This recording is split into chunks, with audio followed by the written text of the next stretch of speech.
Arthur C. Clarke was a scientist, a science fiction writer, a wit, and a visionary.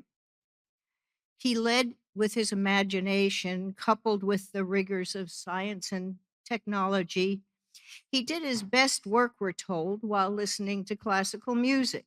He was a diver who trained himself to hold his breath for extraordinarily long periods.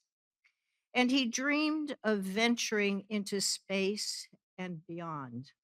He spent a lot of his life trying to convince those non believers that it was actually possible. Guess who was right?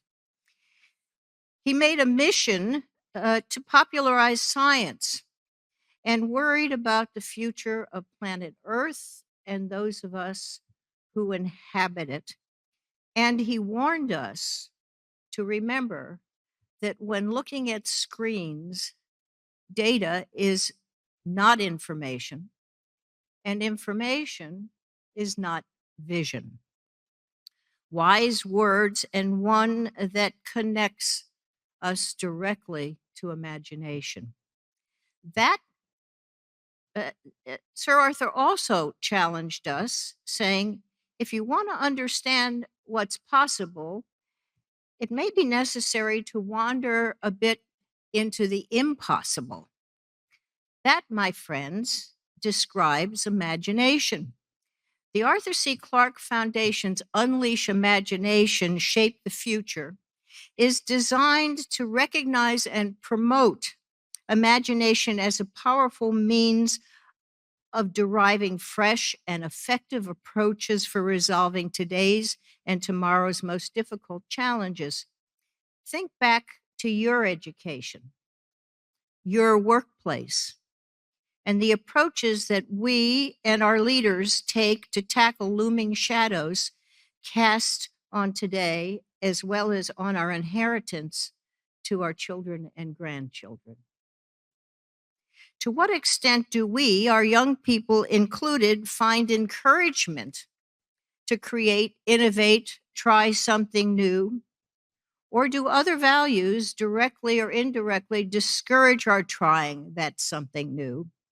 Values such as efficiency, time, cost, teaching to standardized and other tests, job performance measurements, meeting quarterly financial projections, or keeping within safe political guardrails. These may, and indeed do, each have their importance, but can we also motivate our leaders, young and older, corporate, government, educators, and others, to deliberately make room for also fostering greater creativity as an essential element in critical decision making?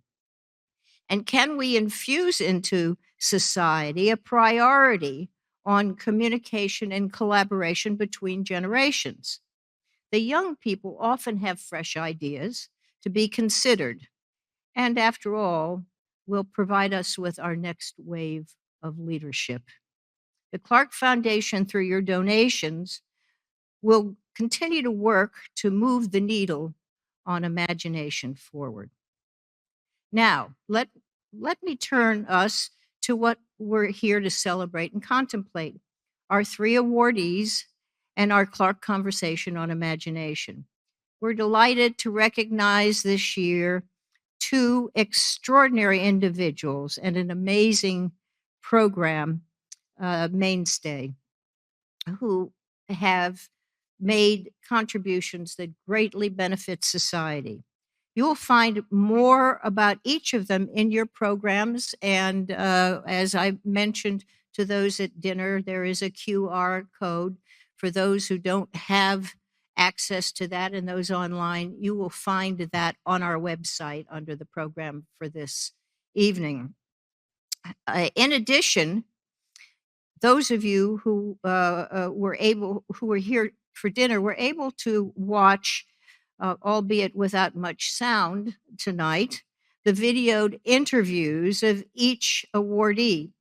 We have Greg Reeder of SAP NS2, to thank for those wonderful interviews of Samuel Delany and Michio Kaku. And we can thank the production team of WGBH for the interviews of Nova. All of our audience can find those interviews, as I said, on the clarkefoundation.org website. So let me begin by interviewing Brian Keaton. You will find a slide for Brian. And in addition to what you see on that slide, let me just note that he is, among many other things, also Associate Director of our sister organization, the Arthur C. Clarke Center for Human Imagination at UCSD. And by the way, the director of that center, Eric Vire, is also here, and I hope you'll take a chance to meet him at Dessert and Coffee if you haven't already. Brian will introduce the 2021 recipient for the Arthur C. Clarke Lifetime Achievement Award, Michio Kaku. Brian, can you come out? Take it away. Thank you, Walda. You told me to keep it short, but I am a cosmologist. I study billions-of-year-old objects. Short is in the eye of the beholder. What an amazing panel of honorees we have tonight. Nova, I've been watching since I was a wee lad. Sam, amazing intellect. And of course, one of my mentors in the profession of professing as an astronomer, as a scientist, as a physicist, Michio Kaku, who is, among many things, appropriately situated at this venue because he is an ambassador. He is an ambassador to inspire millions of minds throughout the multiverse that is connecting together our most basic essence of humanity, which I believe is imagination. I believe this is shared among all of us here tonight. In addition to half a dozen or more bestsellers, he is one of the founding directors of the program that we know as string theory, co-inventing it, co-discovering it, if you will, back as a young man himself almost 50 years ago. And in honor of his creation of this new field of string field theory, I've decided to cut the homework assignment down from 10 pages and 10 dimensions down to 5 dimensions and only 5 pages. So you will have Michio to thank for that. Now you can use all the approximations that you like. Now he's a physicist. He only considers the grandest of all possible questions. And I've had the pleasure of interviewing him twice, not because he came back on the Into the Impossible podcast, which I run at the UCSD's Arthur C. Clarke Center for Human Imagination, because I screwed up and I didn't press the record button. Yes, I'm an experimental physicist. But he was gracious enough to come back on and record an entire new episode in the midst of a publicity tour that saw him going on Gayle King, and who am I to him? But he is in the tradition of, as his most recent book, the best-selling book, The God Equation, taking up the worthy mantle of an intellectual heir to his, and not just because of the hair, but it's Albert Einstein. And the mission that Michio never shies away from is to be commended. And I think he has contributed iconically to our public understanding, not only as a communicator, naturally gifted communicator, but also as an honest-to-goodness practicing physicist, doing the hard work, paying the dues, and coming up with inspiration for the next generation of educators as well. He's deeply influential. I remember reading his book, Hyperspace, when I was a graduate student, beginning graduate student, and it's gone through many iterations on my library, and now my kids are actually picking it up. It's quite a treat. And he's not only known for his writing, but also his communications, his articles, his podcasts, his radio show, and you can find out all about him on his website. So I think it's quite befitting, as I say, to host one of the foremost ambassadors that we have in our time, in our day, someone who's doing the hard work of a scientist, but also with that rare gift of communicating to the public. And I wish that you will please join me in honoring and welcoming Dr. Michio Kaku, whose intellect, as I say, is as rare as a top quark is in a Large Hadron Collider.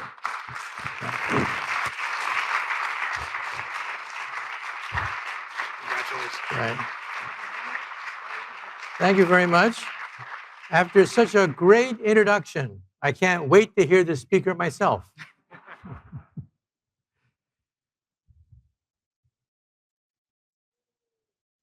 Thank you very much. It's been a great honor in the memory of Arthur C. Clarke.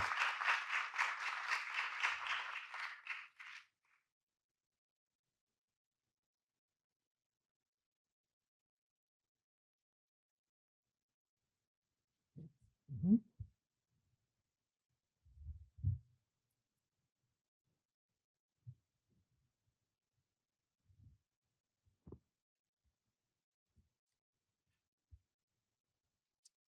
I'm very pleased now to introduce the person who will introduce Nova, our winner of the Innovator Award, and the two people who are the executive co-producers of Nova, Julia Cort and Chris Schmidt. I'm happy to introduce Paula Kerger, who is the president and CEO of PBS. Paula, would you come out here, please?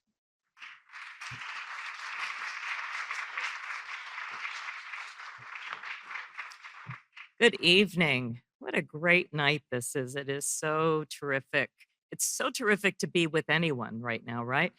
But it's so wonderful to be in this beautiful embassy. And I just want to thank the Arthur C. Clarke Foundation for bringing us all together for this great celebration. I am deeply grateful to the foundation for all that you do to celebrate and advance the field of science, which so beautifully aligns with the mission and the work of public television. Tonight, I have the great honor to present the 2021 Innovator Award to Nova, the longest running science series on television. I cannot overstate Nova's extraordinary impact. For nearly 5 decades, the award-winning series has brought the best of science programming to homes and classrooms across America, revealing how science touches every facet of our lives, helping us better understand our connection to this planet, and hopefully inspiring the next generation of scientists. During my time at PBS, I've heard countless stories from people who tell us that their curiosity about the world and all of its wonders began on Nova. Throughout its storied history, Nova has sparked the imaginations of millions of people, making science exciting, engaging, and inspiring. And I think we need that sentiment now more than ever.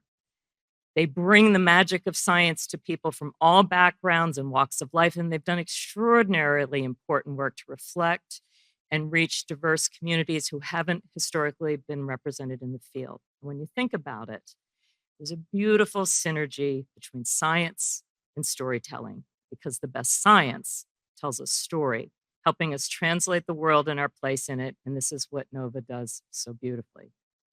Nova's co-produced by 2 extraordinary filmmakers and I would say great science communicators with deep roots in public television. Julia Cort has contributed to more than 100 films and miniseries covering everything from quantum mechanics to genetic engineering to climate change.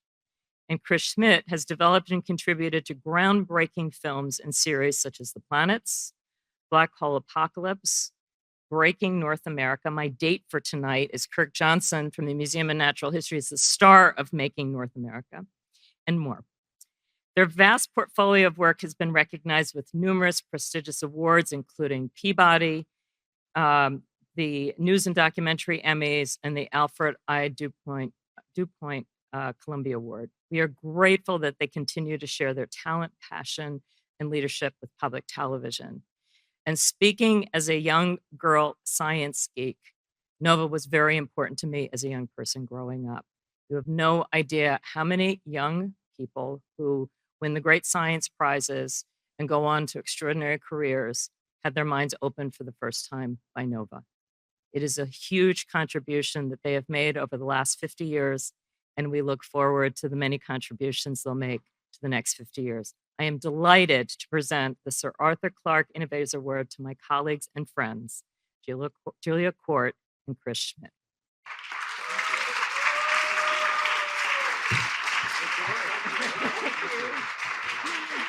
Move somebody away. Thank you so much, Paula. It means so much to us to have you here. We are honored to accept this award, the Innovators Award, on behalf of all of NOVA. We're so grateful to be here with you all to celebrate the spirit of Arthur C. Clarke and to be recognized alongside Michio Kaku and Chip Delany, whose work exemplifies a love of science and the power of human imagination. We're accepting the award on behalf of all the people whose imagination, curiosity, and passion for science have contributed to NOVA over the last 48 years. From the series founder, Michael Ambrosino, to Paula Apsel, who led NOVA for over 30 years, and to the many producers, editors, researchers, writers, all of the great staff at NOVA, and of course the scientists and viewers who together have helped NOVA illuminate the creativity, joy, and transformative power of the scientific process.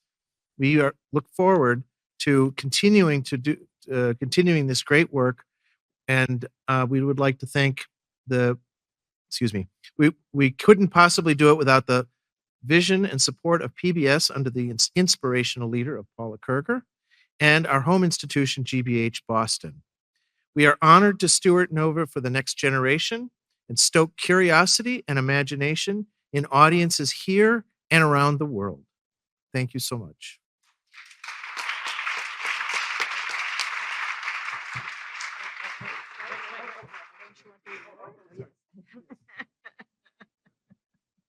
Let's stand in front here. So in front? Okay. Okay, so many of them. Touch the award.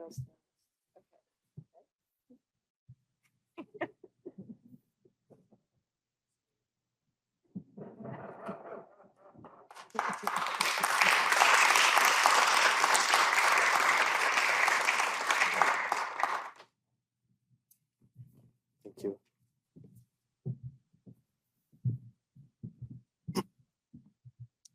And now I have the great pleasure to introduce Kim Stanley Robinson.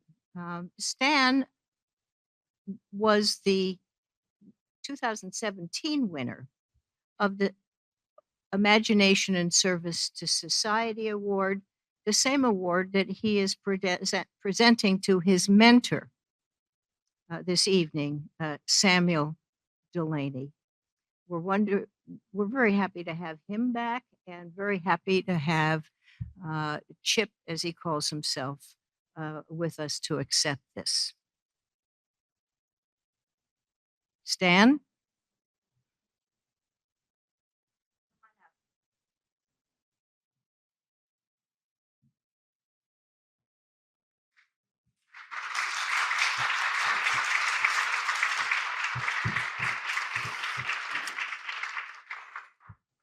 Thank you. If you were to read Samuel R. Delany's first journals, which were recently published in a book called In Search of Silence, you'd see a young man filled with interesting thoughts, strong feelings, and creative urges. A lot of us are like that. But what happened was he started to read science fiction.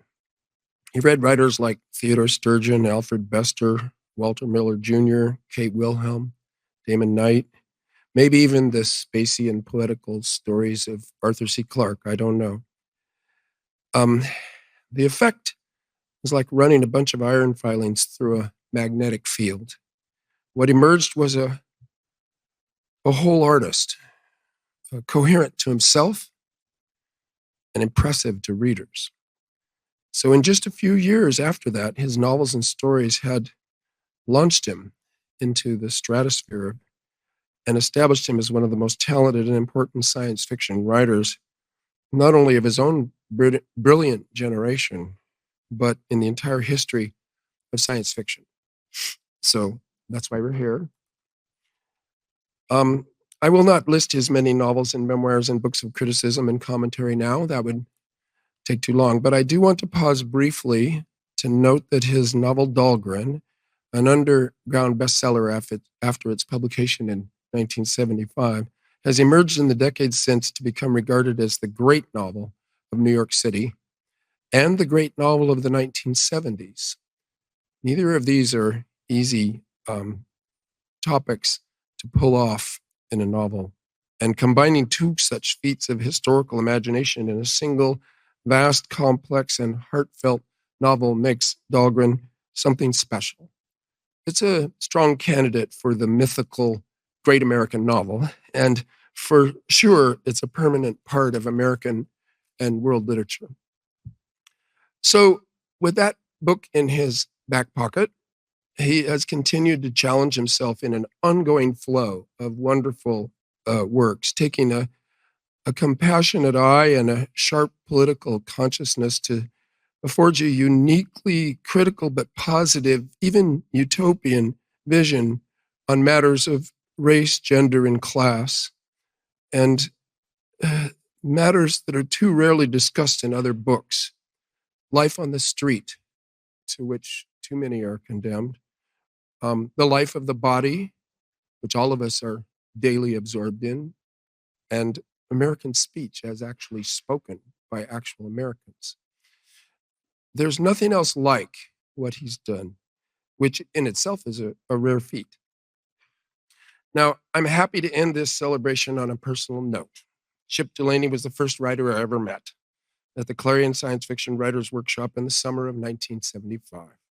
He was our first week teacher, and he set the tone for the entire Clarion experience.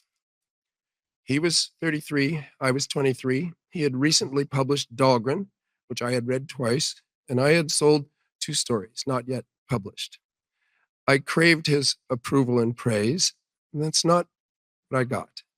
What I got was better than that. I got encouragement. Chip read my stories with close attention, and he was always, for everybody in that class, fully engaged and straightforward in his manner. There was no bullshit in him. He was polite, but direct. And he said to me, "Stan, these stories of yours are pretty good, but you don't want to get stuck at this level. Think of it as plateaus and cliffs. You're on a certain plateau, and then the job is to climb the next cliff and get up to a higher plateau. And that should go on forever." So I've kept that thought in mind ever since, and it's often been an encouragement to me. And it occurs to me now that him, having finished Dahlgren, must have been such a high plateau of achievement, must have been pondering where the next cliff was and how he might get up it. That would be the great utopian novel Triton, by the way. In the years since then, I've only crossed paths maybe a dozen times at most with Chip, always very memorable and exciting for me. Once when I was living in D.C., I asked him if it would be foolish of me to write about the young men of color that I saw in the tiny triangle park up where one of the many tiny triangle parks up where Northwest runs into Northeast. I was too ignorant. I was sure to get things wrong. And I was living there, though, and a story was coming to me. "Just try it," Chip said. "You will get things wrong, but it's the trying that matters." I've kept that in mind, too. I've enjoyed those few times hanging out with the maestro in the years that have passed. And I've learned that he's not only a great writer, but also a great person, gracious and kindly. So it's a pleasure and an honor for me to introduce him tonight.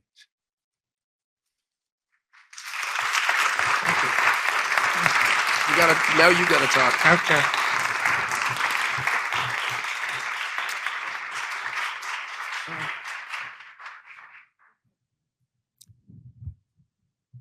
There's only one thing one can say in a situation like this.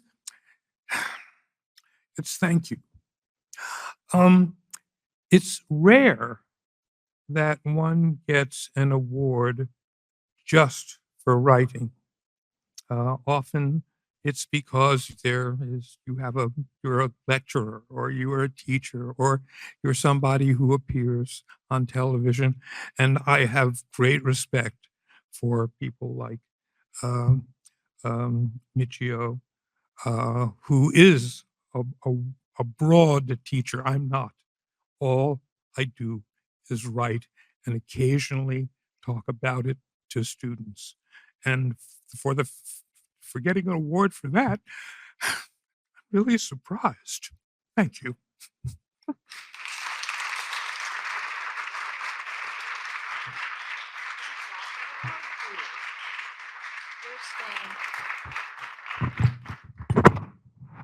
Where's Stan? Oh, good. You want Stan? We want to make sure that.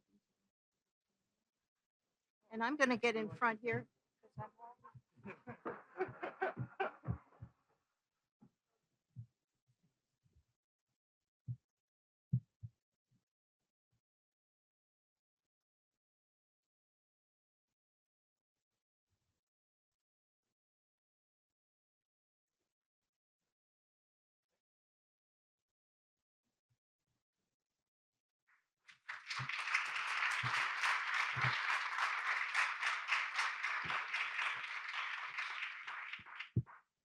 You'll notice that there's very little stuffy about these awards, particularly the posing afterwards. But it does not diminish the esteem with which we hold the awardees. Not at all. I want to now turn to the Clarke conversation on imagination, fracturing the box with fresh ideas for an ailing world.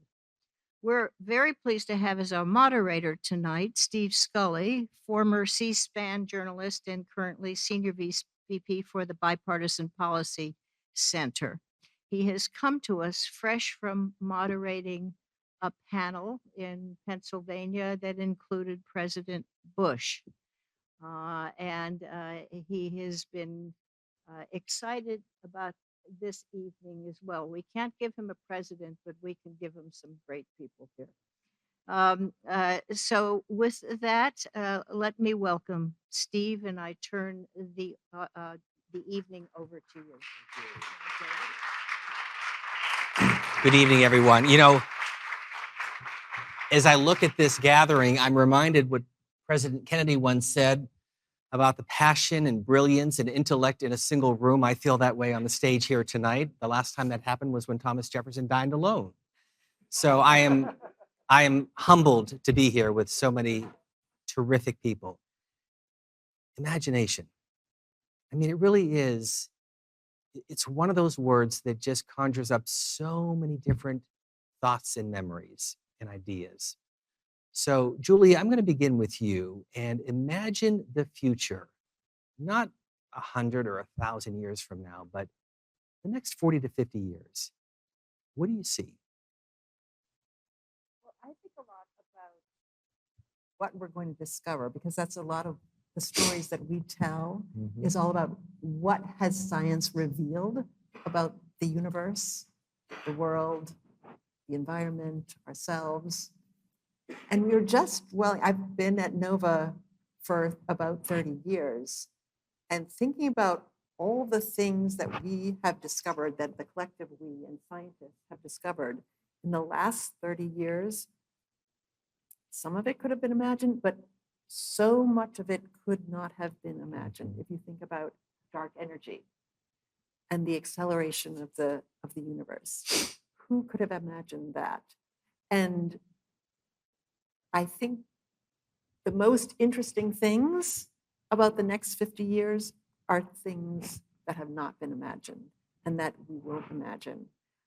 I am incredibly excited about the James Webb Space Telescope, which is launching in just a few weeks and is going to see further into the universe than we've ever seen before, into the past, and is going to be able to sniff out the atmospheres of exoplanets to see if there are chemical signatures of life. I think we're going to be discovering things just even in the next 5 to 10 years that is going to spark our imagination in new ways. So I think for me, it's the things we haven't thought of. It's the questions we haven't asked yet that I'm most excited about. And Chris, you get to produce award-winning documentaries about what's ahead. So what are your thoughts? So this is if the singularity doesn't happen. Right? So I guess I think, well, 50 years in the future, the one thing I notice about predicting the future is that I think if you look back, if you were able to go back 50 years and look at today, I agree with Julia. There's a lot of things that have emerged that we never would have predicted. But people have a tendency to predict sort of utopia or dystopia. And I think from any vantage point, if you go back in time and look ahead, what actually seems to happen is a kind of a muddle through, right? Unexpected things emerge, we deal with them and we adapt.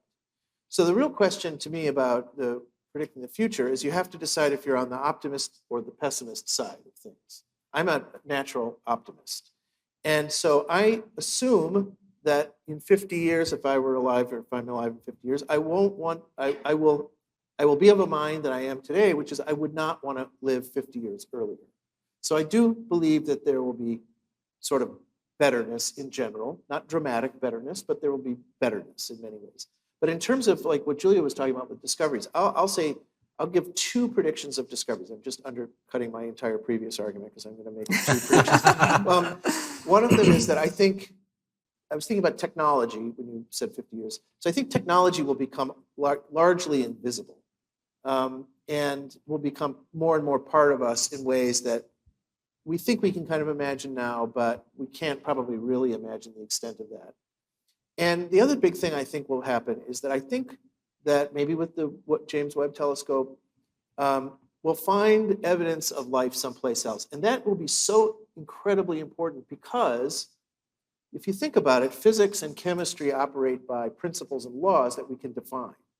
And we expect that those principles and laws hold true anywhere in the universe, right? A helium atom is a helium atom. The particles that make up an atom are the particles that make up an atom, no matter where you are.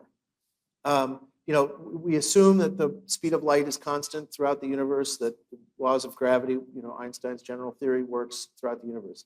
When you look at biology, right? Biology, in a sense, is not a science like the other two because we only have one instance of it. So this big question, is biology here the only instance of biology anywhere? I think it's reasonable to expect it's not, but once it's discovered someplace else, once you have two instances of it, then you have the foundation to build physical laws about biology that pertain most likely throughout the universe in the same way that we have for physics and chemistry. And I think that will be absolutely mind-blowing. It's hard for us right now to define what life is. I think that will get a little bit easier if we find something that is recognizable as life. And I think that something like the theory of evolution or evolution will turn out to be something that operates based on very simple, repeatable principles, rules and laws like we see in the other sciences. So that's my one tiny slice of the maelstrom in my head right now when you ask that question. So by the way, you can ask your questions as well and at home. So submit it. We'll get to those and also those in the audience. And Dr. Kaku, you've given this a lot of thought. So the next 50 years, your forecast both for good and for bad. Well, I've done a lot of TV shows for BBC television and the Discovery Channel and the Science Channel. And I get to interview these great minds. I would ask them the question, is there intelligent life on the Earth? And watching TV science programs, I am convinced there's no intelligent life on this planet except PBS. for Nova. Yes. I think Nova shows that there is intelligent life on this planet. Now, people ask me a simple question. I'm a physicist. What does a physicist do anyway? What we do is we invent the future. Back in the early 1800s, we invented the laws of thermodynamics, the laws of heat. That allows us to quantify the heat engine, to create the locomotive, to create the engine for the factories, to initiate the Industrial Revolution. The greatest revolution in the history of humankind was initiated when we physicists worked out mechanics and thermodynamics. A few decades after that, Maxwell and Faraday worked out electricity and magnetism, giving us dynamos, generators, light bulbs, the electric revolution in the late 1800s. And then in the 1900s, we physicists worked out the quantum theory, which gave us the laser, the transistor, the internet, the whole computer age created by that discovery. And now we're into the next phase, the fourth wave. The fourth wave is physics at the molecular level. that is artificial intelligence, nanotechnology, and biotechnology. And in my works, I even talk about the fifth wave.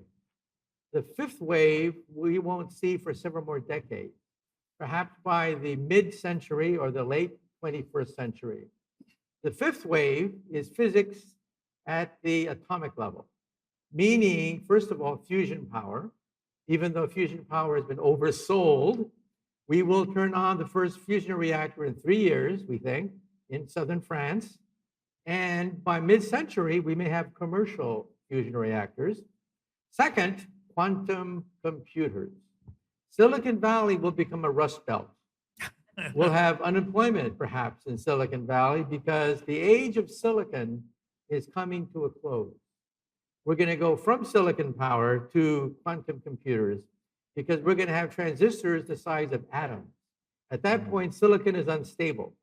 Silicon cannot compute at that level. We're going to go to quantum computers, which gives the CIA headaches because you can crack any known code using, in principle, a quantum computer. But we can also solve quantum problems. The greatest quantum architect is Mother Nature. Mother Nature can take hamburgers and French fries and convert it into a baby in 9 months. That is one of the greatest feats of nanotechnology that we've ever seen. We can't even come close to doing that, to turn hamburgers into human babies in 9 months, atom for atom. And third, BrainNet. I think eventually we will connect the human brain to the internet. We will communicate telepathically. We will send emotions, feelings, memories on the internet in what I call the fifth revolution. And then people ask me, isn't there a hidden defect in all this? What happens when the robots take over? Okay. Well, let me say a few things about that. Some people talk about the singularity when robots take over because Moore's law says computer power doubles every 18 months and the robots take over. Well, it turns out that Moore's law will collapse. In fact, it's already slowing down. You can talk to any computer scientist and they'll say, yeah, Moore's law is slowing down. Every Christmas, we assume that our presents are twice as powerful as the previous Christmas. Those days are gone, okay? With that, we have to have a new generation of computers. So the singularity, that is when the robots take over, depends upon Moore's law extending forever. And that's not going to happen. So that's the good news. There's still time for humans. So how smart are our most advanced robots? You can take our most advanced military robot and put it in the forest. What will that advanced robot do? First, get lost. Second, fall over. And third, can't even get up. Okay, that's our most advanced military robot. A cockroach can do better than that. Okay? So, but eventually, let's face it, they'll be as smart as a cockroach, then as smart as a mouse, then as smart as a rat, then as smart as a rabbit, and eventually as smart as a dog or a cat. And finally, by the end of the century, I think perhaps as smart as a monkey. At that point, by the end of the century, I think they're potentially dangerous because monkeys know they are monkeys. They are self-aware. They know they're not human. Now, dogs are confused. Dogs think that we are a dog. That's why they obey us. How We're do you the know top that? dog. Not that we asked our pet dog tonight, but the dogs think that we are the top dog and they're the underdog. But by the time the robots become as smart as monkeys, they're self-aware. They know they're not human. And at that point, they are potentially dangerous. So I think we should put a chip in their brain once they attain that status to shut them off if they have murderous thoughts. And then the last question is, what happens 200 years in the future when the robots are so smart, they remove that chip?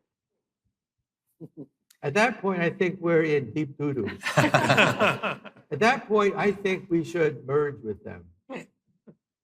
We should become supermen and superwomen, and merge with our creation, rather than compete with our creation. But look, we got 200 years to decide that question. So speaking of Chip, Well, when I think about 40 years from now, the first thing I think is I'm not going to be here.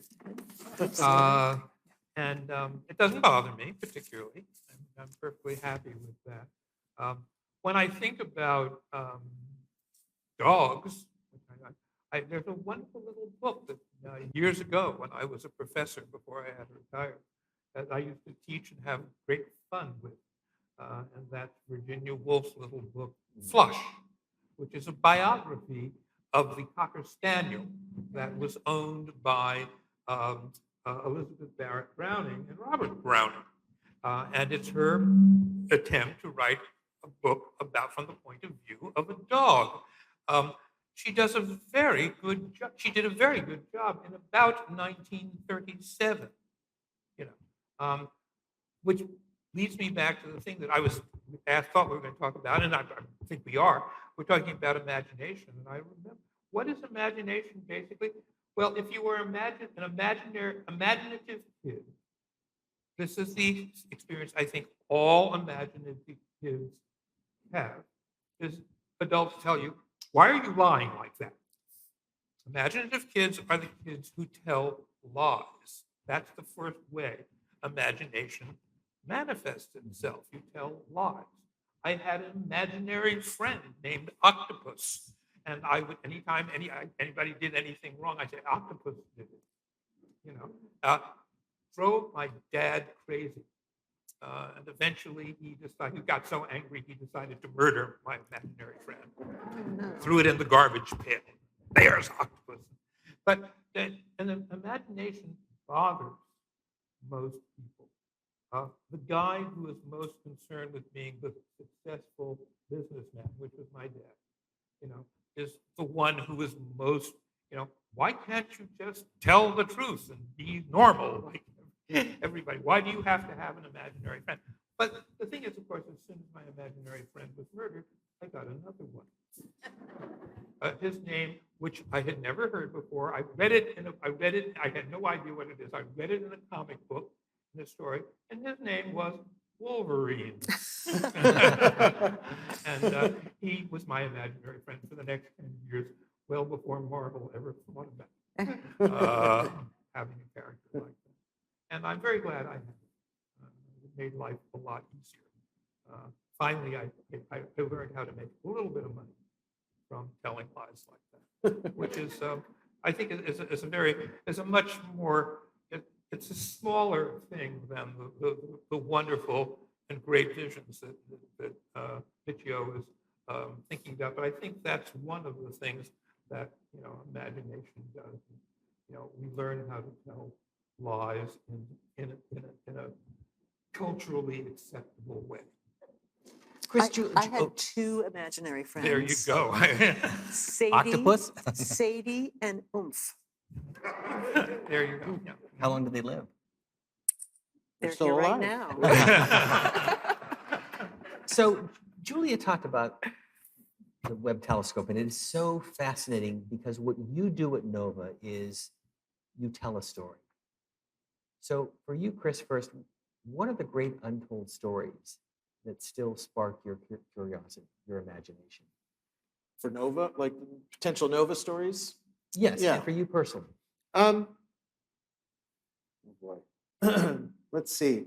Well, there's Well- cryptocurrency. Well, yeah, so I mean, a little bit about the Nova process, right? So there are lots of things that, I'm a voracious reader and I'm curious about tons of things. And we're always trying to think about, can we tell a story about this or that topic in a way that will work as a Nova film and so on. And a lot of times we wait until, this is just a little preamble, we wait until we get to a point where we think that the thing that we want to tell the story about is just kind of bubbling up in the minds of enough people in the public that they'll go, yeah, I want to know about that, right? So like Julia mentioned cryptocurrency. So that's something we're wrestling with a little bit right now because, the challenge is to tell a really engaging story, but also to help viewers understand something that they're curious about, right? So we our films are a little bit like detective stories. And to some extent, we don't make films where we don't know exactly where the story is headed. We don't have the luxury to sit down and tell a story without knowing the ending. Like, I don't want to pretend like I know your process, Chip, but I would bet there's sometimes you sit down to tell a story and you discover it as you write it. To some That's extent. one of the things that happens. Yeah, and Can happen. we can't. Yes, and we don't do that. We can't. Well, our films will change. We'll discover things while we're making them, but we just have to wait for this moment where we actually have a story to tell. So with the web example, for example, we've been talking about that film for a long time, and the question is, you don't want to make a film where you're only telling chapter one of a story, but sometimes you can't wait until the story is completely finished. So we try to find a place where the story will have a satisfying ending and still offer the hope and the possibility of much more to come. So with web, we finally decided the time was right to tell the story because we can, and we work within the constraints of how much money we can spend and how long we can spend making a film. So we realized that we talked for quite a while, like what would be the climax of our story? Would it be the launch of the web because it had been so plagued by so many problems and getting it off the ground would be an amazing achievement? We finally decided, no, we're going to wait. We're going to tell a story that will tell the history, the story of the James Webb Telescope coming up to today, and then we'll follow the story to first light once it's in place because it has to jump a bunch of hurdles that are one unprecedented thing after another. But in terms of stories, things that I would like to tell that we aren't currently telling, I'm very wary of superlatives like most, but I'll tell you something that I'm really interested in. And I was talking about this a little bit at dinner. So here's a thing I would love to make, and we need to raise money for it. So if you have anything left over after you bid millions of dollars at the auction, you can come and talk to us. But I really want to make a 3-part series about color. And the reason for that is I think that it's got all the elements that would make a fantastic popular NOVA program because you can look at color from so many different angles and through storytelling really reveal some deep principles. I mean, there's the physics and chemistry of color. There's the color in the living world. There's color in the the richest part of it probably is the human experience of color, which is incredibly rich and deep. And my dream for that is to have, we make films that sometimes are just kind of straightforward documentaries, usually narrated, interviews with people, following people around on various activities and scenes. Sometimes we make films that are hosted, where we have a person who's basically taking the viewer through the program. Sometimes those are films with the hosts are experts in the field, like we've had Neil deGrasse Tyson or Fabric of the Cosmos. Brian Greene. I was going to count Brian Cox. But occasionally we'll make a film where we have a host who's like the viewer who doesn't know something, and so we can send that. Would be me. We can send that host out on, but you have to be really good on camera. We can send that host out into the world on a quest to understand something, kind of as a stand-in for the viewer, really. So they're not the expert telling the viewer. The viewer goes along for a ride. So my dream for this color series would be to have a host who's an art, somebody, and you want that, ideally you want that host's story to be authentic in the sense that as a viewer, you buy into their quest and you're pulling for them and you want them to succeed, you want them to discover things. So, you can hire somebody who's a good TV personality and do it, and it would probably be okay. But if you can get a host who has a little, even though we may be saying, look, we want you to go on this quest, we're going to send you on this quest, but we want you to have a genuine interest in this. So my dream for that would be to a host who's an artist, somebody who uses color in their work, who credibly wants to understand color on a different level. And my real dream is that this artist would be colorblind. And the idea that a colorblind that I know one. do you? There are a surprising number of artists who are colorblind. Yes, Howard Jenkins. And somebody who is colorblind. There are artists who are colorblind who use color. I have one of my oldest friends was a director, directed a bunch of animated films for DreamWorks Animation, and he's colorblind. He's a great, graphic artist and stuff, but he's colorblind. And, they have, so to me, the idea of here's this person whose artwork itself is fascinating that could be part of the program, who basically you buy the idea that they want to understand color, and they would go on, and what we do is we bring them into contact with people working in different, they wouldn't necessarily only be talking to scientists, they'd be talking to other people who use color and understand color and so on. So, you basically, you have the idea, from the ground floor, you have, well, imagine Earth before life, right? Not a very colorful place. But you can really understand where the color of minerals comes from and things like that. It's chemistry, it's physics.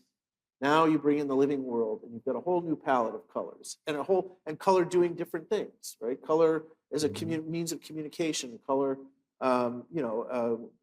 color warning, this is poisonous, or color saying, come over here, I'm hot for you, or whatever. And then, of course, you bring human beings and you bring self-awareness in play and culture and things like that, and you get a whole other way of color. So I think that's to me would be an amazing project, because you would come out of it with a totally different appreciation for color. And I will say one other quick thing. We are working on we are hoping to do a 3-part series. So this is sort of similar. It's another sort of big topic. So I think my feeling is that everybody knows what the word engineering is, but most people can't tell you what is engineering. And I think it's because it's such a ubiquitous. I think engineering with a little e is actually the oldest and most fundamental human activity, because it really is problem solving with your hands, with making things. And we have an idea to make a multi-part series about engineering, where you kind of, it's not just like, here's how you build a truss, and here's how you direct energy, but a kind of a film where you're immersed in engineering stories, where the emphasis is on engineering as an iterative, collaborative, hands-on process, not as a thing, but as a process. And so that's something, I think of color and engineering sort of in the same way. They're these big ideas, but if you can really tell powerful stories about them in a way that, without banging the viewer over the head with definitions and this and that, you'll come away with an experience that will make you look around and go, wow, and that's engineered, that's engineered, everything's engineered. Mm-hmm. I think you say color. I believe Goethe wrote a book about color. I haven't read it. Huh? I haven't read it. Yeah, or at least not in the original. Yeah, no, neither have I. But I did look at it. I looked at some translations of it years and years ago. It's fascinating. Yeah. It's one of those things you take for granted. Yeah. But it's completely fascinating. So what's the great untold story? What sparks your curiosity, your imagination? Oh. Outside of color. Outside of color. That's the it. 7. We were just talking about. Well, this Eric asked me. This is sort of an in joke. It's a good idea, though. But I have wanted for a long time to do a series on our precious bodily fluids. And it is true that, I never thought of it. But in terms of biology, there's so many wonders inside of all of our bodies. And I'm definitely interested in some of those stories that are going up against, taboos that we don't, that make us uncomfortable. But it's all part of life and why we're here. I mean, we wouldn't be here without all of these things that sometimes make us go ick. But so I do love those stories. I'm sort of known at Nova as the person, like, if you can get poop into your story, then I'm gonna love it. And we actually have a whole show coming up in a few months. We haven't figured out quite the title, but it might be When Nature Calls. But it's about biologists who specialize in scat, who basically study animals and the environment through their scat that they leave behind. And it's actually a brilliant way to study animals, because you don't have to confront them or find them or be in the same place at the same time with them, but they leave these traces. And there's so much information there. There's their DNA. There's the DNA of everything that they eat. Everything that we consume has DNA. It comes, from, I hope, I hope, what you've been eating. It tells, it's how they communicate with one another. So this is, one of the really cool one of the really cool stories in this film, which is a great mystery of scat, is that wombats, who are completely adorable, are the only animal on the planet that poop in cubes. So they poop in 6-sided cubes. And this has been a huge mystery. How is this possible? Is their intestine a square and it comes out? And no, that is not the case. And it actually took an international team of engineers working together, engineers and biologists, to figure this out. And I will not give away the end of the story. You'll have to tune in. But they solved the mystery of why an animal can poop in cubes, and that you can fit a square poop out of a round hole. And they won the Ig Nobel Prize for that research. I don't think we can top that. Thank you very much, everyone. No. But I think that this also, when we're telling stories, we tell stories all the way from the great and inspiring to also the small things that we can all relate to. And that's the wonderful, amazing thing about science, and that we're trying to do. We're trying to help people see how science can reveal so much about our lives, and also is impacting so much about our lives, to get people engaged in these ideas, in these principles, and in decisions about the world and what science will do, what questions science will seek to answer, and who is going to benefit from the riches that science reveals. So for us, the more people, it's so important, and the work that you do is also just all related to getting more people to understand these scientific principles and scientific ideas, and know that their lives can change depending on what we do in science. I so enjoyed our conversation this afternoon. So I want you to touch on a couple of things. First of all, where does our curiosity and imagination come from? Your thoughts about how we as Americans deal with that curiosity, and where we rank among other countries, other industrialized nations. Well, when you talk about the origin of curiosity, I think it has to do with our evolution, that we humans are actually not equipped to survive very well in the forest. We have no claws to speak of. We can't fly. Our skin is very thin. We don't run very fast. Our eyesights are awful compared to like hawks. So what do we have going for us, right? We have, of course, a big brain, but we have the imagination to go with it. And I think that is from childhood. When you look at children, they're born scientists. Children want to know where they came from. Children want to know what's it all about? Why did the stars shine? Things like that. And when they hit the age of 10, I think they have this epiphany that all of a sudden they realize that mommy and daddy are not the universe. There's a whole universe beyond mommy and daddy at around the age of 10. And that's when you buy them a telescope. That's when you get them interested in going to the planetarium, about getting them a microscope and talking about the world beyond mommy and daddy. And then it's all over. They hit the greatest destroyer of scientists known to science. The greatest destroyer of scientists known to science is junior high school. When kids hit junior high school, I mean, it's all over. All of a sudden, scientists are portrayed as being nerdy, being socially awkward, unpopular, and all of a sudden, people realize that science can be boring. It's memorization. Memorizing facts and figures that are of total irrelevance to your future life, have no relevance whatsoever, except, of course, getting a good score on an exam, which grades on the basis of memorizing facts and figures that are totally irrelevant.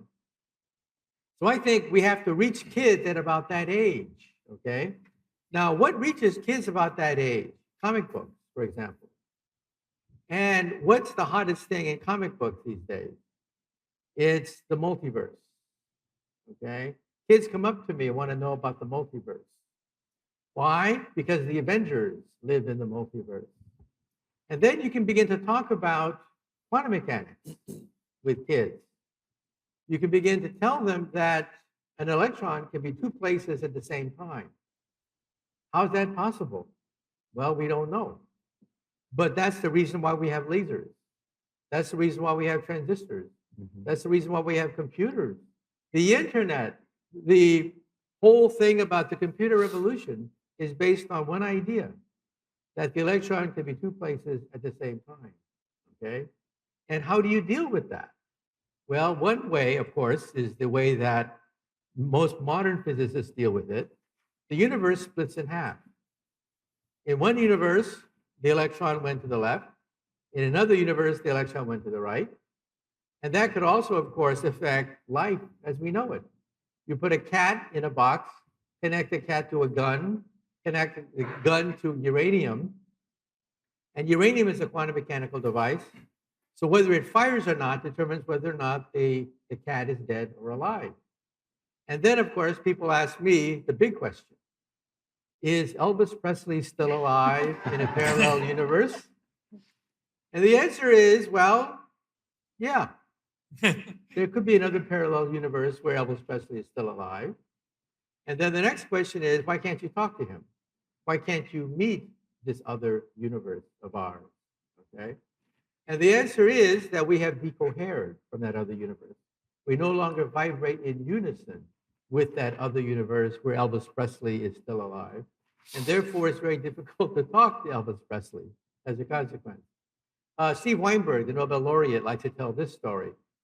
In your living room is a radio. That radio is tuned to one frequency. You can hear your favorite songs on that one frequency because your radio has decohered from all the other frequencies. It's no longer vibrating in unison with all the other radio stations, which are also in your living room. But in your living room is also the Schrodinger wave, the wave of electrons. They also exist in many frequencies, but your body is only tuned to one frequency. It has decohered from all the other frequencies. In your living room are the wave functions of dinosaurs, the wave functions of aliens from other star systems, the wave functions of an Earth that never coalesced to form life, a lifeless Earth. All of that is inside your living room, but you cannot communicate with them because we have decohered from these other universes. And that applies to the Big Bang. What happened before the Big Bang? Children ask that question, right? Well, Einstein says the universe is a bubble of some sort. We live on the skin of the bubble, and the bubble's expanding. That's called the Big Bang Theory, as seen on CBS TV. The new theory says that there are other bubbles out there, that we live in a bubble bath of universes. And these bubbles can fission in half or collide to create a big bubble, and that's called the Big Bang. So the Big Bang is nothing but a multiverse, a bubble bath of parallel universes, right? And one day we will test this theory. How do we test this theory? By putting gravity wave detectors in outer space. Of course, that's very expensive. We can't do it now. But gravity wave detectors already won the Nobel Prize for several physicists. We detect radiation from colliding black holes. In the future, we will detect radiation from the instant of the Big Bang. You see, the radiation you see from the Big Bang today that you can Google on your website, that radiation from the Big Bang is only radiation 300,000 years after the Bang. It's not from the instant of the Big Bang at all. That's a misnomer. It's radiation left over from the afterglow 300,000 years after the Big Bang. We want to get baby pictures of the infant universe at the instant of the Big Bang, not 300,000 years afterwards. All the NOVA shows, all the TV shows you've seen about the Big Bang, they show a picture of the radiation. That's radiation 300,000 years after the Big Bang. We want to get it at the instant of the Big Bang with a gravity wave detector in outer space. We want to see the infant universe emerge from the womb. And some of us believe that we will detect an umbilical cord connecting our baby universe to the multiverse of universes. In other words, we'll be able to prove experimentally, not today, but at some point in the future, we'll be able to prove the existence of other universes. So, Chip, I'm going to come to you in a minute. I have to follow up, though. Who created the universe? That's the next question. That's my next book. Well, wait, I know. if there's an umbilical cord involved, it was hamburgers and French fries, right? We already Oh covered my! this. Are we going to go back to that again? No, I'm just kidding. Well, we don't know, but we think that there's a bubble bath of universes, that universes are being created all the time, even as we speak. Since the beginning of this program, universes have been created because the quantum theory is not deterministic. The quantum theory says there's a probability that universes are being formed all the time. That's a consequence of quantizing the universe, that things that are very, very improbable become possible in the quantum theory. Something that Arthur C. Clarke would love, that the impossible become possible if you wait long enough. And that, on a scale of universes, means that universes are being created all the time. Big bangs are happening all the time. So, is God involved? Well, Einstein did not believe in a personal God, a God that comes from on high to create the universe. He believed in the God of Spinoza, that is, the God of harmony, beauty, simplicity, elegance. The universe could have been chaotic. It could have been ugly. It could have been a mist of subatomic particles that are unstable. That could have been the universe. But no, here we are talking about this. Rational creatures. It didn't have to be that way. So Einstein thought that he's a child going into this huge library for the first time. A library that talks about all the laws of the universe. And all we can do is open up the first book and read the first paragraph of this gigantic book. So he considered the universe to be a library of knowledge, that we only have access to the first chapter, first paragraph of the first book. Chip, let me turn to you because your writings have been full of curiosity and imagination. So, what makes you curious? Well, I find my curiosity falling somewhere between you and you, between Michio and Julia. Yeah, which is to say, I went through a long period where I became more and more interested, not in poop, but in garbage. Just garbage.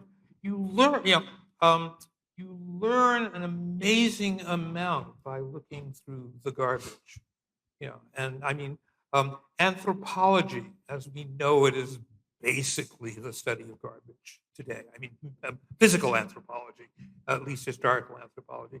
There are literature has changed because of manuscripts found in the middens of Hermopolis in the middle of Egypt, because somebody went through an old garbage pit and found a play by or poetry by Sappho, a set of Sappho's poem, or a play by what's his name, Anacreon, and things of this sort. And I once tried, just as an experiment, I tried to write a story in which the hero was the town garbage man, because he knew so much about the society, because he was always collecting the garbage and he had a lot of knowledge about it, just to see where it would go. And then I got obsessed with it. And I wrote a very big novel, the two heroes of which were garbage men. It became downright obsessive after a while. And it's interesting.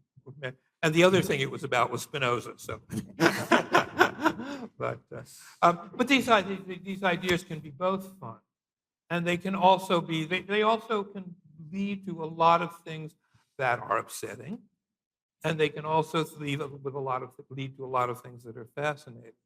So you try it out, and you try to tell as much of the truth as you can bear, and then you start to lie your ass off. So I'm going to give you a moment to think about this, but one individual and one question that you want to ask that person. So think about that. I don't want the answer. I just want the question. Questions from the audience? we'll get the microphone, so feel free to jump in. This is a question from one of our viewers saying, it's been said, including tonight, that there is such a profound interest to discover life elsewhere. But what happens if that life is not intelligent? Would the reaction be much more ho-hum? Julia? If the life we, well, I think there's high chance that we will discover life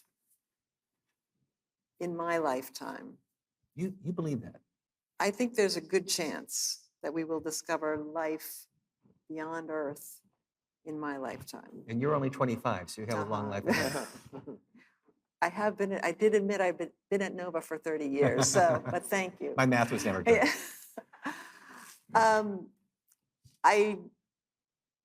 I am not optimistic about discovering intelligent life. I mean, you're asking about the reaction. I think it's a huge deal if we discover any life.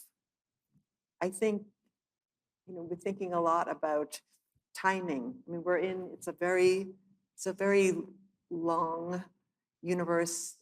The distances are very far. We have existed for this tiny little bit. And our intelligence, I think, is questionable in terms of our sustainability and the sustainability of our intelligent society. So I think the chance of us coinciding with another technologically advanced civilization and connecting, I think, is low, but I don't think that means that it doesn't exist. I think for all the reasons Chris talked about, just finding life and being able to define what life is, just to me would be huge. Yeah, I think they're out there. We've discovered 4,000 planets orbiting other stars. We can take a census of the Milky Way galaxy for the first time. For the first time in history, we know that on average, every single star you see at night has a planet going around it. And maybe 1 in 20 have Earth-like planets going around them on average. And that's just in our sector of the Milky Way galaxy. So in our own backyard, there are probably billions of planets that can harbor oxygen, atmosphere, liquid water, oceans, and so on and so forth. So I think they're out there. But then the next question is, can they reach us? Can they reach us from these large distances, right? And that's where scientists divide on the question. A lot of scientists snicker, their eyes roll up, and they say it would take thousands of years for a rocket ship with chemical rockets to reach the planet Earth. But that leaves open the possibility that they could be very advanced, more advanced than anything that we can conceive of. And at that point, then it may be possible to go between the stars. You see, the laws of physics as we know it eventually break down. When we say that things violate the laws of physics, we have to realize that the laws of physics themselves begin to break down. They break down at what is called the Planck energy. The Planck energy is 10 to the 19 billion electron volts. Take our most powerful machine, the Large Hadron Collider. The Planck energy is a quadrillion times more powerful than the Large Hadron Collider. We're talking about energy on a scale of a black hole, on a scale of a Big Bang. So any civilization that can travel through time, travel through space, would have to have access to the Planck energy. And then the question is, how long will it take for a civilization to attain that status? Well, we physicists, believe it or not, rank civilizations. A type 1 civilization is planetary. They control the weather. They control planetary forces, sort of like Flash Gordon and Buck Rogers. That's type 1. Type 2 is stellar. They consume the energy output of an entire star. That's type 2, like the Federation of Planets in Star Trek. Star Trek would be a type 2 civilization. Then there's type 3, which is galactic. They roam the galactic space lanes. They play with black holes. That's type 3, a galactic civilization. And then the question is, which of these civilizations can access the Planck energy? Type 1? No. Type 2? No. What about us? What are we on the scale? We are type 0. We don't even rate on this scale. We're not even type 1, okay? Because, well, we will become type 1 in about 100 years. You take a calculator, do the calculations, not very hard. We'll become type 1 in about 100 years, okay? That's where we're headed for. That is the ultimate destiny of civilization as we know it, to become type 1, planetary. But to go between the stars requires Planck energy, that is type 3. And that is, if you then do the calculation, growing at 3% per year in terms of energy consumption, it would be about 100,000 to 1 million years more advanced than us, which is nothing compared to the age of the universe. What is 1 million years when the universe is 13.8 billion years old? So if there is a civilization that can become stable for on a scale of maybe 1 million years, 100,000 years, they may achieve the energy to go between the stars. And that's through what is called a wormhole. Now, my colleague, the late Stephen Hawking, wrote extensively about wormholes. They are gateways to go across tremendous distances in a blink of an eye. If you want to see the first wormhole in English literature, it is Through the Looking Glass, about Alice in Wonderland. Right. The Looking Glass is a wormhole. That novel was written by a professional mathematician, Charles Dodgson, writing under the pseudonym Lewis Carroll. But that is a wormhole. The Looking Glass is what a spaceship would look like in the far future. You stick your hand through the wormhole and your hand winds up on the other side of the universe. So at that point, yeah, they might exist. And what is 1 million years on the scale of 13.8 billion years? But don't expect them to land on the White House lawn. Don't expect them to give us the benefit of their technology. Because if you're walking down a street and you see a bunch of ants, do you go down to the ants and say, I bring you trinkets? I bring you bees. I give you nuclear energy. Take me to your Ant Queen. Or do you have this politically incorrect urge to step on a few of them? I mean, if you're in the forest and you meet a squirrel, do you want to talk to the squirrel? Well, initially, yeah, maybe you want to talk to the squirrel, but then you get bored because the squirrel doesn't talk back to you. In other words, we're boring. Why should they want to land on the White House lawn? We have nothing to offer them, okay? So I think that, yeah, A, they're out there. B, can they reach us? Well, yeah, if they're type 3, they could reach us. But C, why should they bother? Well, that's good. I'm always whenever somebody talks in large theories, it's just a natural reaction. It has nothing to do with you personally. But I always think of the exception. That I've close as exceptions. Many years ago, I had a friend who had a long ponytail. It was a rather handsome ponytail, which he kept in a little band. And I remember he would come up to my house in where I lived in Amherst, Massachusetts, when I was a professor of comparative literature at Amherst. And we had a squirrel outside. And he said, squirrels do talk. And he said, I said, do they? And I'm just listening. He said, yeah, they talk with their tails. And he said, I'll show you. And so he sat out on the street, and the squirrel came up, and the squirrel was shaking his head. So he took him, and he shook his ponytail. And the squirrel stopped and looked, and they began to shake their tails at one another. And he says, I'm not sure what I'm saying, but I know that he feels like he understands it. And he or she, as the case may be, may well have been a she squirrel. But, and they sat out there shaking tails at one another for like 20 minutes. Maybe they were flirting with each other. They could have been, but the squirrel was clearly fascinated with someone who knew how to talk squirrel.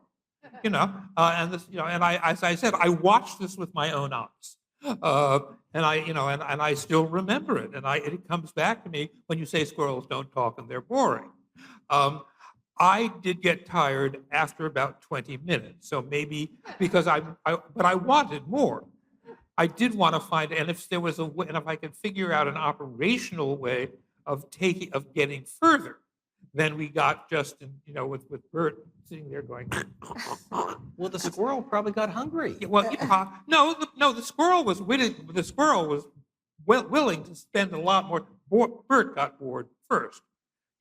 Definitely there was the humans involved lost interest before the squirrel. The squirrel was absolutely fascinated with someone who would shake his ponytail back at the squirrel. So if I try that at home and I'm being taken away, I'm going to turn to you. Okay? So- Come to my all right. defense. So look, there's something missing from this in a sense.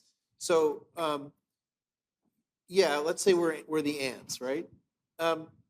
However, we're curious about ants, right? We don't go to ants because they can give us something. We're curious about them. So the question really is, for me, it's two questions. If you imagine this advanced civilization that can move around, how curious are they? And how much uniqueness is there among life around the universe? In other words, if everything kind of looks the same everywhere, then seeing us, they've seen it before, it's not that interesting. But if there's something unique about the ants, I think curiosity could potentially be the thing that would bring them here. But again, the 100,000 years or the million years, I mean, Homo sapiens, 100,000 years old or so, and somehow, human beings have traversed that 100,000 years. And so the idea of, if we become a type 1 civilization at the end of the century or in 100 years, another 100,000 years doesn't seem to be, I'm not a pessimist. I don't think we're all going to blow ourselves up.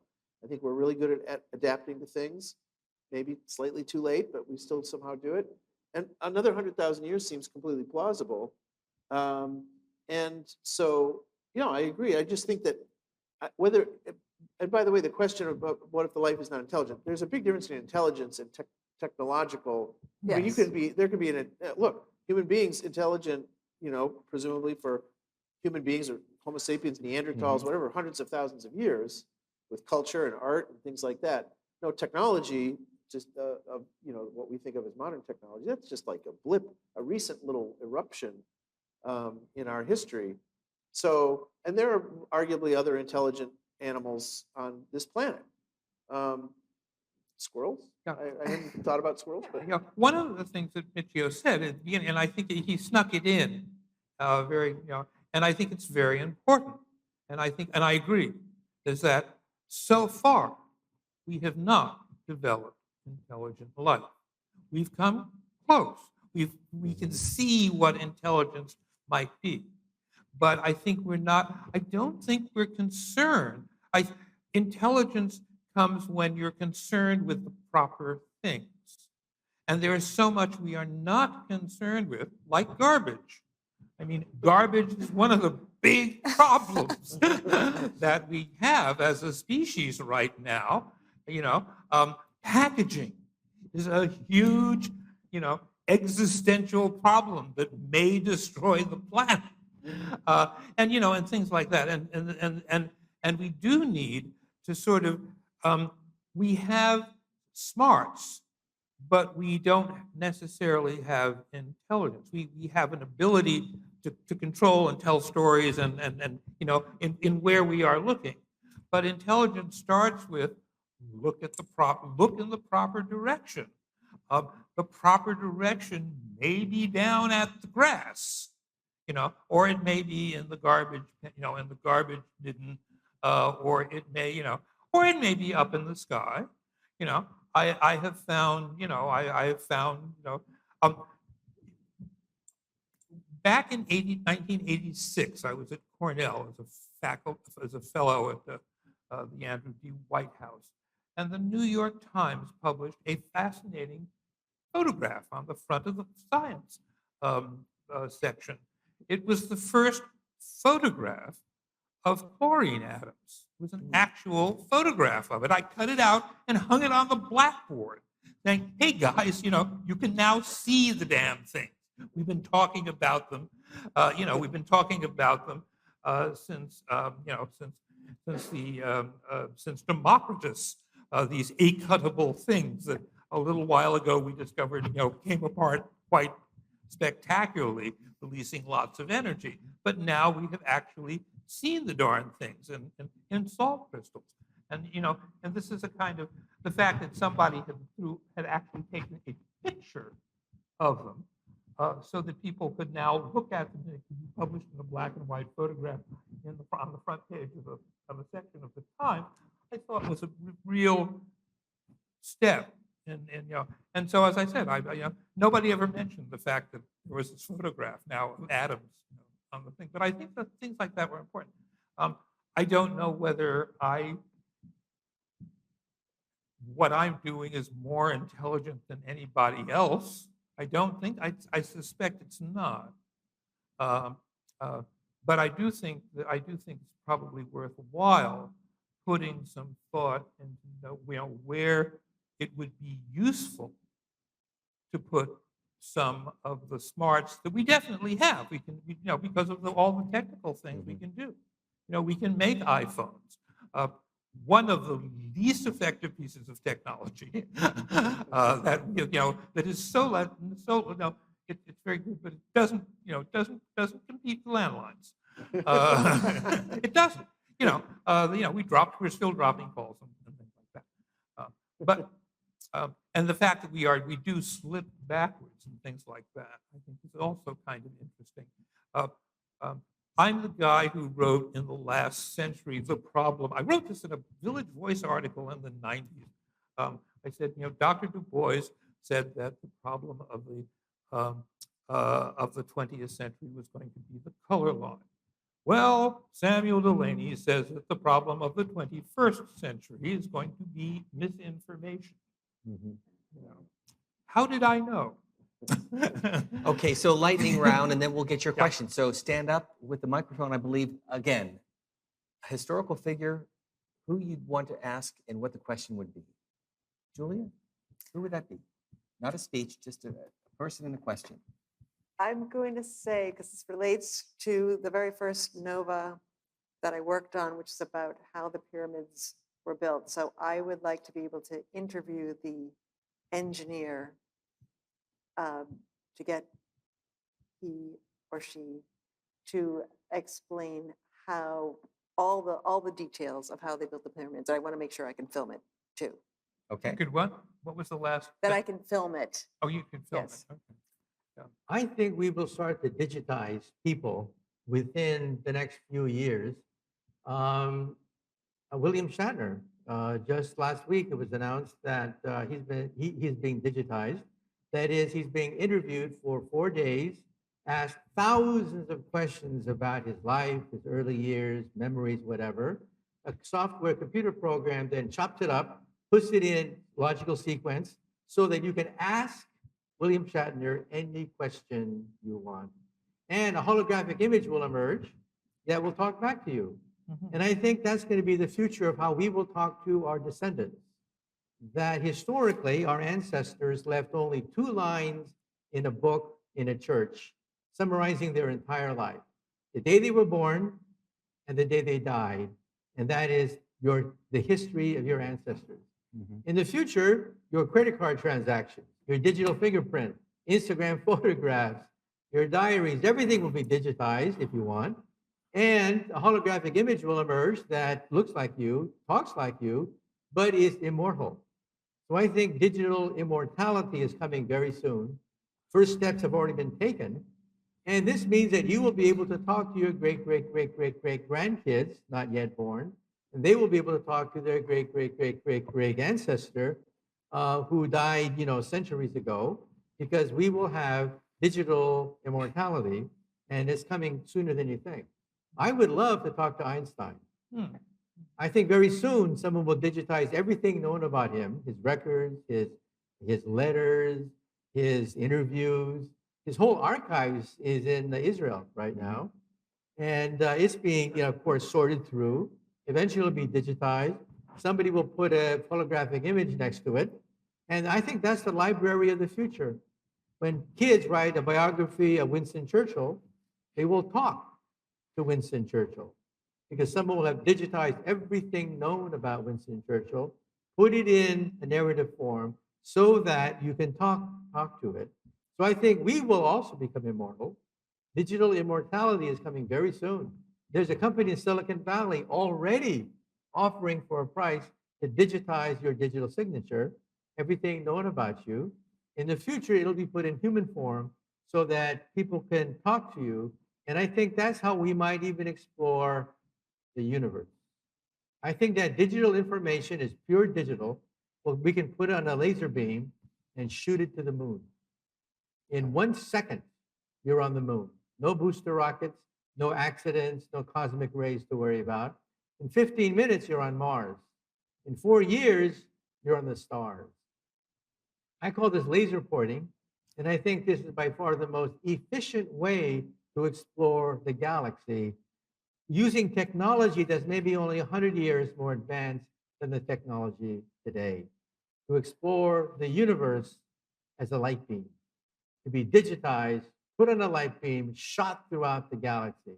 In fact, I'll stick my neck out now, and I claim that this may already exist, that any intelligent life in the galaxy would say, what is the most efficient way to explore the galaxy? Send Captain Kirk from star to star? No, that's the most inefficient way to explore the galaxy. The most efficient way is to digitize yourself, put your consciousness on a light beam, shoot yourself throughout the galaxy, and then explore the universe. And I think that this could already exist. There could be a laser highway not too far from the planet Earth, carrying the souls, the digitized souls of billions of aliens, and we are too stupid to even know of its existence. We haven't even thought of that. But it is the most efficient way to colonize the galaxy at the speed of light, with no booster rocket failure, no problems with weightlessness, nothing. Just pure light exploring the universe. But what question would you ask Einstein? Well, I would ask him what he thinks of string theory. This is what I work on. I'd want to know I what he detect thinks. a little bit of bias there. He spent 30 years chasing after the theory of everything, and he failed. I could read the book. I can read his failed manuscript now. I can go through all the equations, and I see all the dead ends that he tried, which we can now solve using string theory. That doesn't mean it's correct. It just means that I would be curious to find out what his opinion is, given the fact that a lot of the dead ends that he found 30 years ago can actually be solved using string theory. Chris, who's on your list? What figure and what question? Let's see. I would like to talk to I'd like to ask a question of the first primate who touched the black monolith and was made intelligent, right? And what that was like. No, actually, And you probably want to record it too, right? yeah. No, actually, you know what? It's a hard question for me because my mind doesn't. It's hard for me to. My mind works through associations, jumping from one thing to another. So I'm being asked to jump out in the void and pick something. But it did occur to me. I'd like to talk to the first person to ride a horse. I'd like to ask them, what gave you that idea? It's so ridiculously improbable in a way. Get on top of this thing. Get on top of this great big thing that doesn't want me anywhere near it. Like, what made you, why did you do that? What were you hoping to get out of it? Chip, who's on your list? Okay. Well, one of the things that happened, actually did happen when I was about 10, when I was about 11. My father and myself and my father's best friend, B.B. Jackson, went down to Belvedere Lake and were trying to sail a boat, which didn't work because it was B.B.'s birthday present to me. And it in the manner of adults when they have a birthday present for a 12-year-old, they had completely commandeered it and what have you. While we were standing there, an elderly German man with very fuzzy white hair came wandering up and sort of stood around and watched and began talking in a German accent and sort of said, that's an interesting boat and what have you, and talk. And I looked at it and I said, I've seen this guy's picture on Time magazine about a year ago. And I was dead sure that it was Einstein. And he talked to us for about 10 minutes. He tried to work on the boat. And then he said, no, it's a lovely job of carving, but it's not. but it's just balanced wrong. You're never going to get it working, and what have you. And he then took off. And later on, about 3 years, and I said, I know this is Einstein. And about 3 years later, yeah, I read that one of his hobbies was model boats. And he had just been walking across, what I would like to, I then had a dream. But you didn't ask him about string theory. No, I didn't. I didn't ask him anything. I didn't know. I didn't ask him whether he was Einstein or anything. But I knew it was Einstein. And then I told my father, and I said, that was Albert Einstein.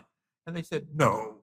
And then Bibi said, it could have been. It certainly looked like him. But anyway, I then had a dream.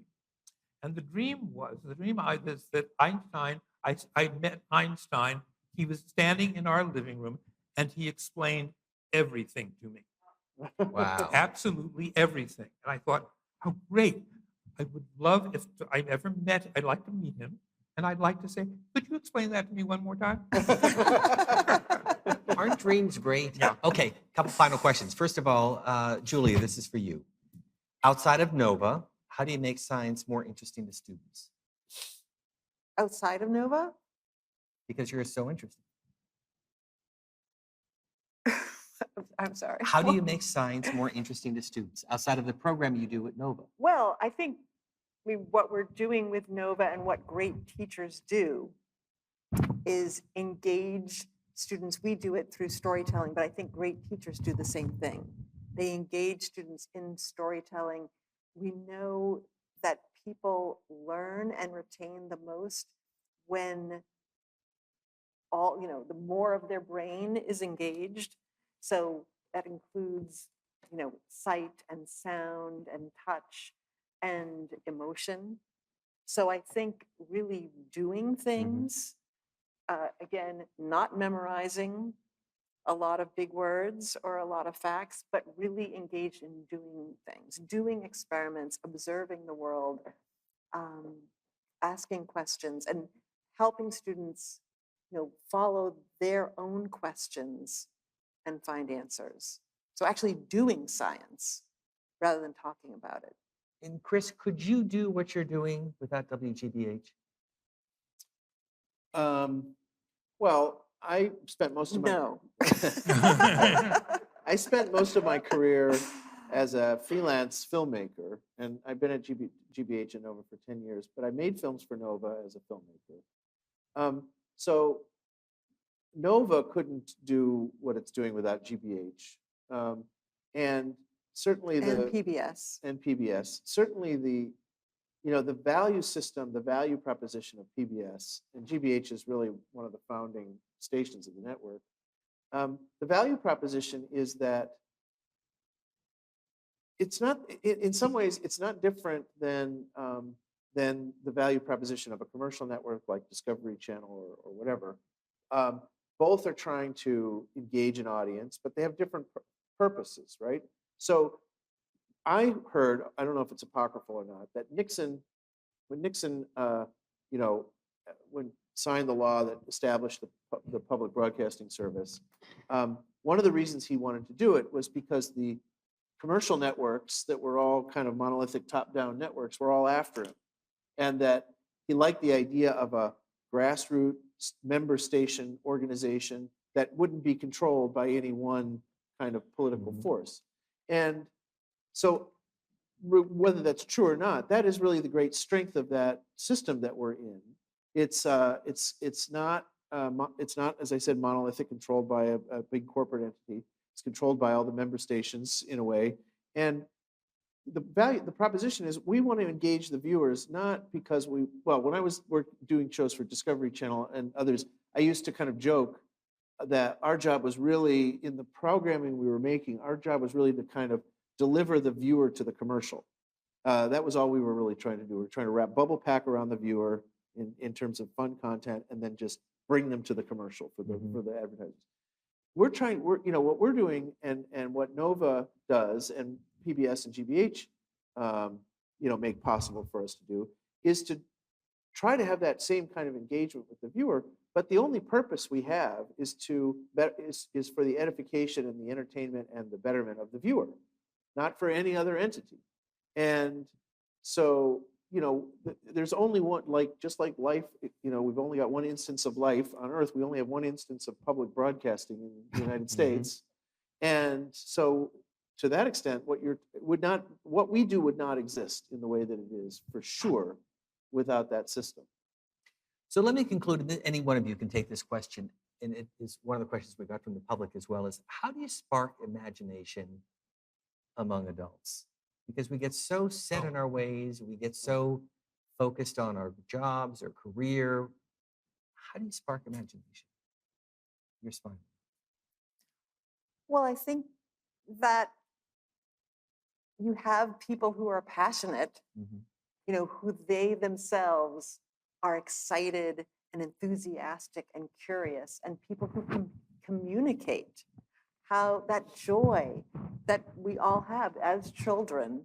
And I believe we all have in our cores. This is a fundamental part of being human, of wondering about the universe, the world, all these questions. And to have gifted people who can communicate that joy, that passion, that curiosity, that is contagious. So that's for us. We want to get those people who have that power to infect people with curiosity. I would say, if I could add to that real quickly, I'm more and more convinced, especially in the last year and a half, that we are trying to engage with everybody in the United States. We think that having a basic understanding of science makes people better citizens, better able to make decisions, a better grounding in reality, for example. But honestly, I'm more and more think to myself that that there are people who just don't seem to have the kind of curiosity that's sparkable or not easily sparkable. So, for example, when I look at people who, let's say, think COVID is a hoax or something, because they've never experienced it and nobody around them has experienced it, it feels to me like there are people in the world who are perfectly wonderful, nice people, but who are not, who are, and I'm just putting this in a very clumsy way, and it's not accurate really, but it's just the way I think about it. There's some people who are very concrete in their thinking. COVID, I heard about it, I haven't seen it, I haven't experienced it, I don't think I'm going to take it seriously.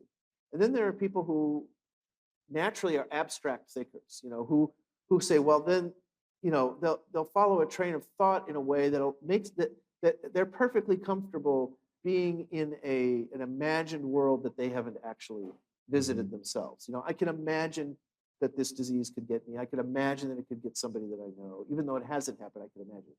And I think that what we can do with our programs is some of our and we're lucky because we can do a lot of different topics and a lot of different styles. Week after week, you never know what you're going to get. We have some programs that we know are clearly aimed at those people who have that kind of ability to imagine things that aren't real, and then that drives their curiosity.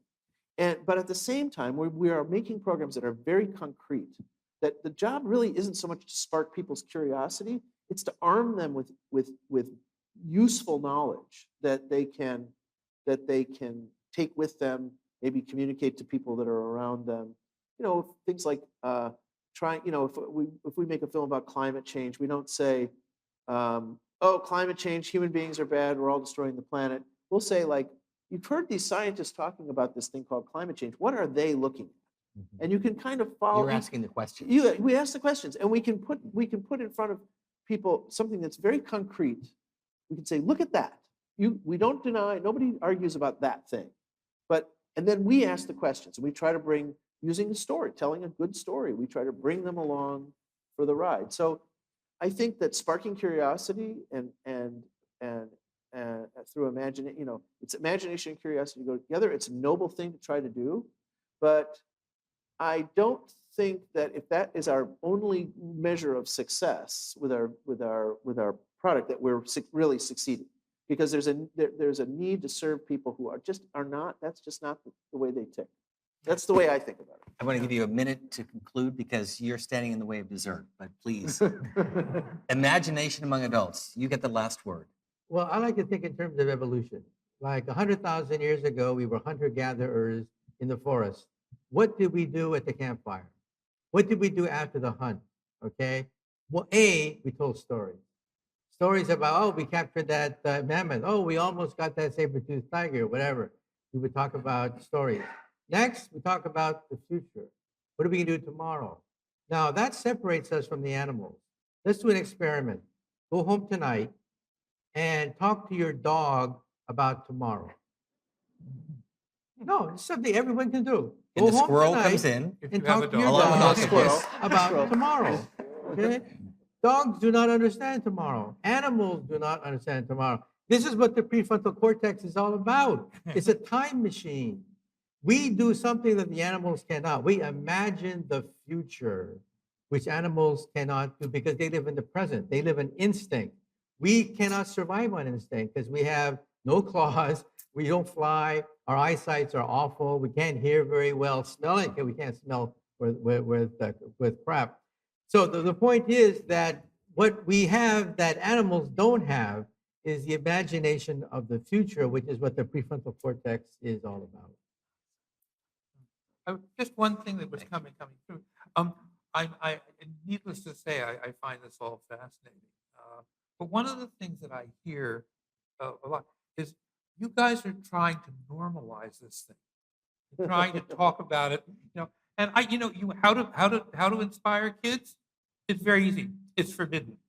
Stay away from it. That's the way to inspire the kids.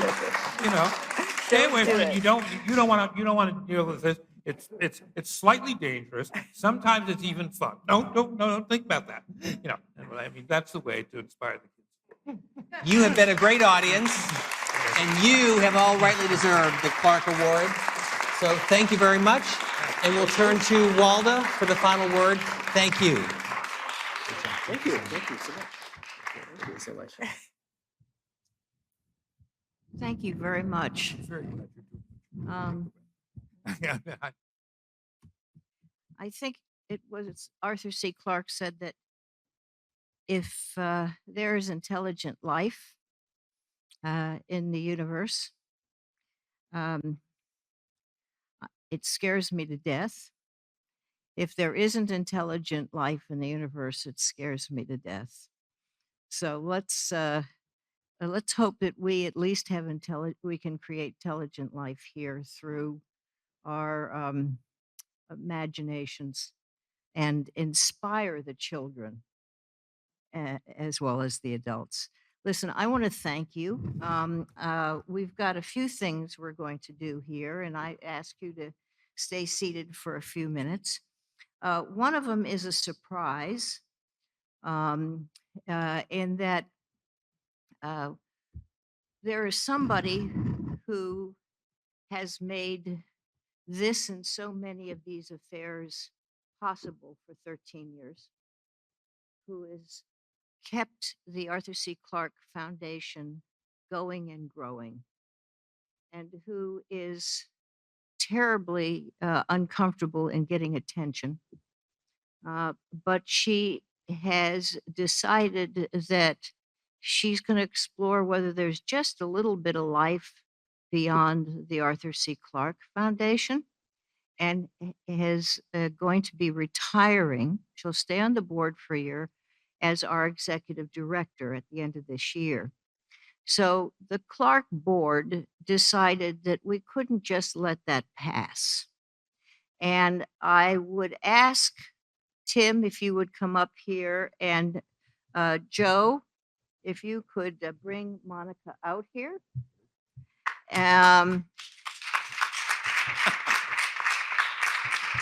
Oops, we forgot Monica. You want to say There something you- first? Okay. Monica Morgan, we all love you. We respect you.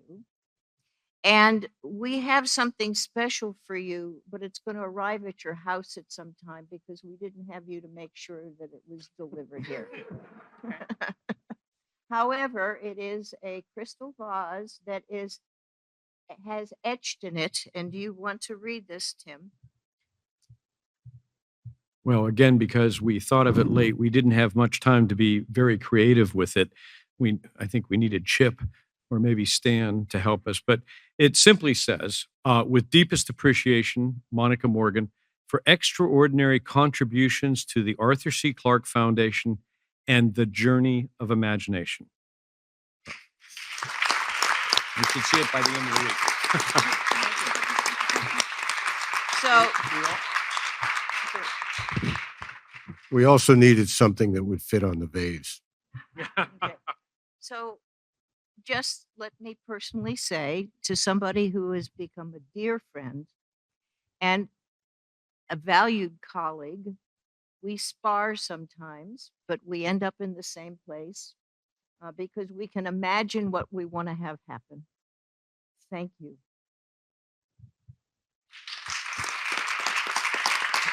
Yeah. Okay. So now Monica reminds me that there's a little bit more business to do here. First of all, let me announce the winners of the auction.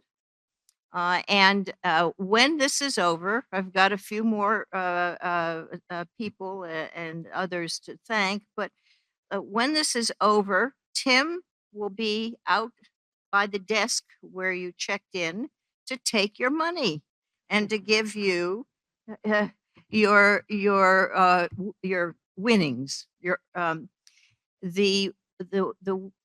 winners are Eric Loeb. By the way, thank you all for this. Jordan Hassim, Eric Vire, Ruth Pritchard Kelly, Asan Murad, Judith O'Neill, Darius Nasiri, and Zenny Logue. And I think Zenny knows who you are, right? Okay. So thank you. Thank you so very, very much for that.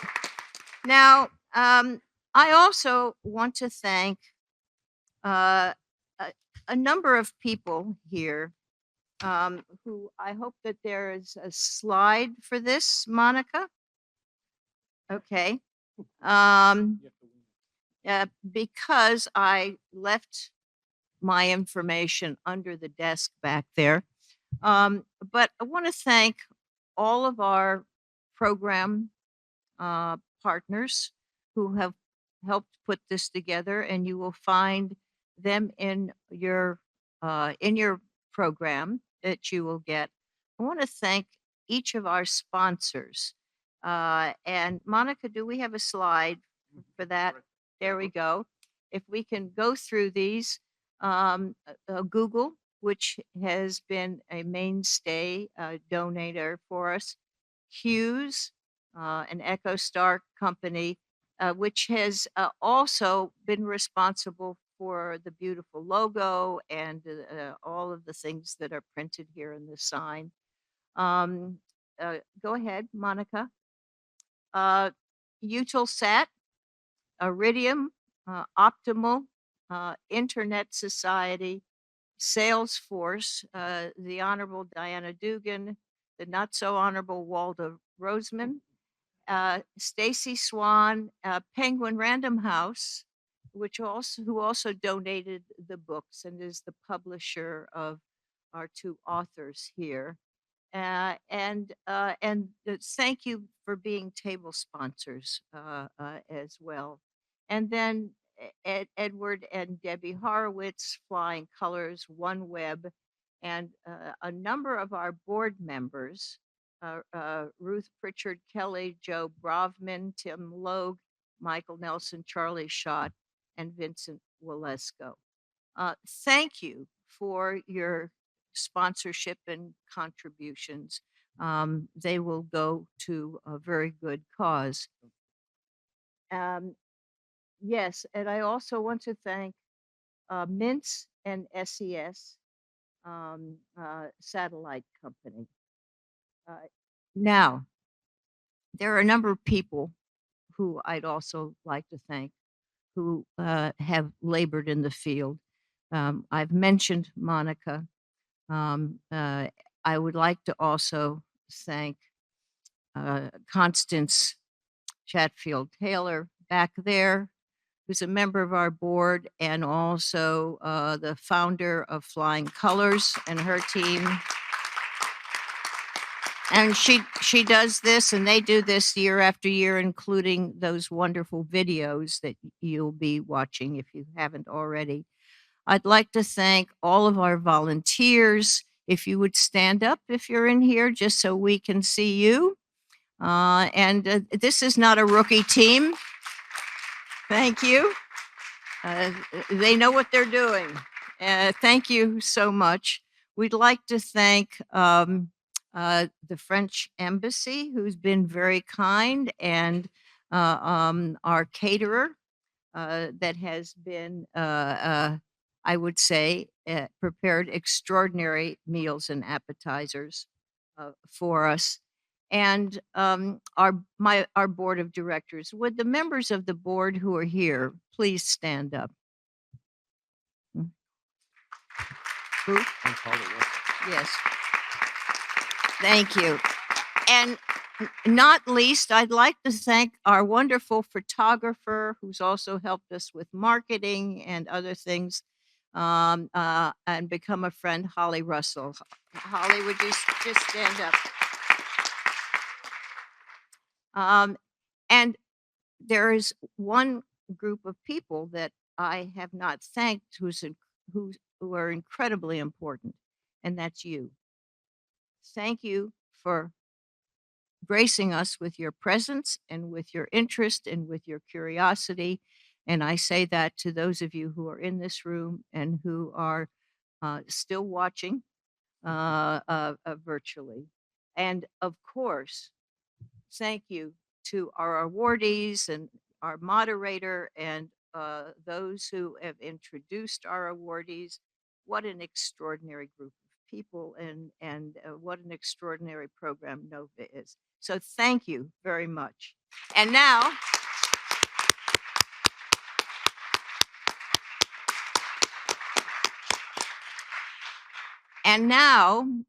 those of you who have won the auction, please go, but take with you a cup of coffee and a dessert. And the rest of you, go on outside. We have dessert and there's some mingle time. Thank you very much.